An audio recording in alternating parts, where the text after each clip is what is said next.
Hi అండి. ఇదిగో బెండకాయ ఫ్రై చేస్తున్నా. ఇందులో ఏం వేయలేదండి. కొంచెం పసుపు, ఉప్పు, కారము, మసాలా పొడి అండి. మనము అదే పొడి మసాలా వాడతాం కదండి, ఆ మసాలా పొడి వేసిన కలిపినాను. కలిపేసి ఇగో బెండకాయల్లో మధ్యలో ఇట్లా పెట్టేసి ఫ్రై చేస్తున్నా. ఈరోజు మా భవాని ఇంటికి బిడ్స్కి వస్తామన్నారని మరి కొంచెం వెరైటీగా ఉండాలని ఇట్లా చేశానండి. అదిగో పప్పుచారు అక్కడ పోపు వేస్తున్నా. అప్పడాలు వేసాను. ఈరోజు బిడ్స్ వస్తున్నారని ఇలా చేస్తానండి. ఇదండి స్టవ్ వెలిగించాను. ఇగో చిన్న మంట మీద ఇలాగే వేగాలి ముక్కలు. ఇంకేమి వేయ అవసరం లేదండి. దాంట్లో వేస్తాను. ఎప్పుడు ఫ్రై చేస్తున్నా, ముక్కలు చిన్న చిన్న ముక్కలు కట్ చేసి ఇప్పుడు ఇలా చేస్తున్నా.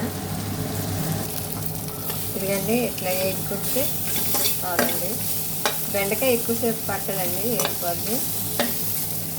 చూడండి, ఇంకేం వేయలేదండి. ఇప్పుడు అప్పుడే వేసాను. ఉప్పు, కారం, పసుపు, మసాలా కూడా అంతే. ఇంకేం వేయలేదు. ఎందుకంటే ఉల్లిపాయలు కూడా తినకూడదని ఉల్లిపాయలు కూడా వేయలేదు.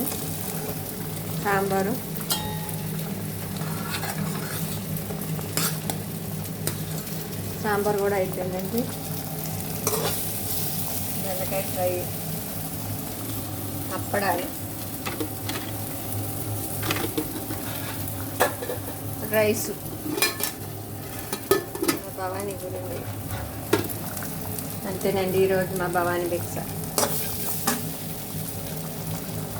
ఇది ఈరోజు ప్రసాదంగా పెట్టానండి పెరుగు రైసు.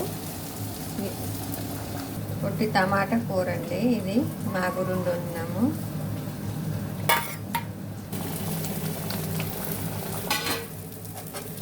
ఇదండి బెండకాయ వేగిపోయింది. ఇప్పుడు స్టవ్ ఆఫ్ చేసేయాలి. ఇట్లా పప్పు చారు ఉన్నప్పుడు సైడ్ డిష్గా బాగుంటుంది. లేదంటే రైస్లో కూడా కలుపుకోవచ్చండి. వేడి వేడి రైస్లో టేస్ట్ చాలా బాగుంటుంది.